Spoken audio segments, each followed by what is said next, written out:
Meu nome é Patrícia Eiterer, eu sou pesquisadora da Universidade Estadual de Londrina e já há alguns anos eu estou estudando para desenvolver e aplicar um jogo para ensino de comportamentos empáticos para autistas. Você já deve ter ouvido falar que é importante se colocar no lugar do outro, ou até mesmo já pode ter ouvido dizer que autista não tem empatia.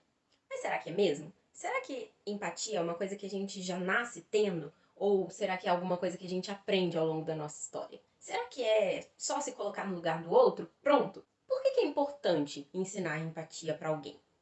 Vamos lá. Para começo de conversa, precisamos dizer que, para um grupo de pesquisadores nomeados como analistas do comportamento, empatia é um nome que a gente dá para um conjunto de ações, um conjunto de comportamentos que tem como função compreender e acolher o outro. E já que nós estamos dizendo de ações, nós preferimos utilizar o verbo empatizar em vez da palavra empatia. E se nós estamos dizendo de comportamentos, nós podemos afirmar que ninguém nasce empático. Nós aprendemos a empatizar ao longo da nossa vida. E como que nós aprendemos? Por meio do contato que nós temos com o mundo, com as pessoas ao nosso redor. Se as pessoas ao nosso redor incentivam comportamentos empáticos, nós temos a tendência de aprender e manter esses comportamentos. Se as pessoas não incentivam, nós não vamos aprender. Bom, se estamos aqui falando de aprender comportamentos de empatizar, alguém pode ensinar esses comportamentos. E se alguém pode ensinar, temos que definir o que exatamente vai ser ensinado e como será ensinado. Para definir o que, ao longo do meu mestrado, eu fiz um estudo em que eu identifiquei 46 comportamentos componentes do empatizar. E agora, ao longo do doutorado, eu estou aprimorando um jogo que eu desenvolvi a partir desses comportamentos identificados. Os jogos, eles têm a função de colocar o indivíduo em contato com situações muito parecidas ou semelhantes às do cotidiano, mas sem expor o indivíduo àquelas consequências desagradáveis de quando a gente erra.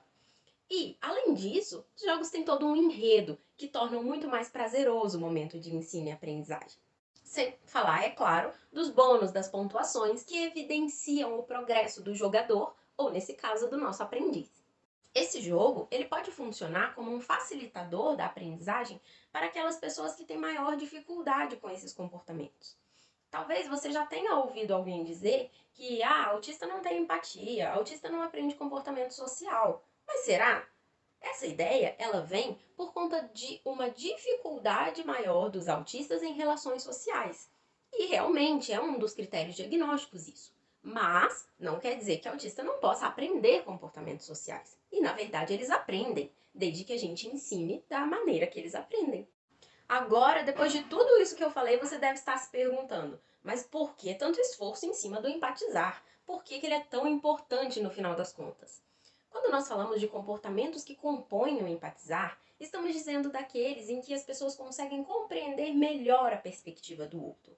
E alguns desses comportamentos podem funcionar para resolver alguns problemas muito maiores do que nós imaginamos. Por exemplo, se você sabe o impacto que as suas ações têm sobre as outras pessoas, provavelmente você vai evitar alguns riscos no trânsito e até mesmo evitar de desperdiçar alguns recursos, como água, energia, tantos que a gente fala em questão de sustentabilidade. Pensando não só no impacto das pessoas que estão ao nosso redor, mas nas pessoas do futuro também. Isso sem falar que alguns estudos mostram que empatizar favorece não só os comportamentos sociais e esses que eu já citei, mas também um melhor desempenho acadêmico. Futuramente, quando o meu jogo já estiver bem desenvolvido, nós podemos fazer uso dele em clínicas em que os terapeutas podem utilizar para uma intervenção mais lúdica, ou em casa os pais poderão utilizar para a interação entre pais e filhos de uma forma mais educativa. Talvez até alguns familiares de autistas poderão economizar nas intervenções porque poderão ensinar alguns desses comportamentos em casa e, quem sabe, até nas escolas, em que os professores poderão fazer uso disso para ensinar algo que vai além. Como eu falei, alguns comportamentos sustentáveis, coisas que envolvem até algo mais amplo da sociedade. Se você gostou desse conteúdo, quer saber mais, então você pode acessar a minha dissertação no site do Programa de Pós-Graduação em Análise do Comportamento da UEL ou entrar em contato diretamente comigo por meio do meu e-mail ou do meu Instagram. Também entre no nosso site do LADEG, o nosso laboratório de jogos. Eu falei sobre o jogo de empatizar, mas nós temos ensino para vários repertórios, como leitura escrita, operações matemáticas, redução de comportamentos de bullying. E não deixe de assistir os outros vídeos do CEPAC Comunidade.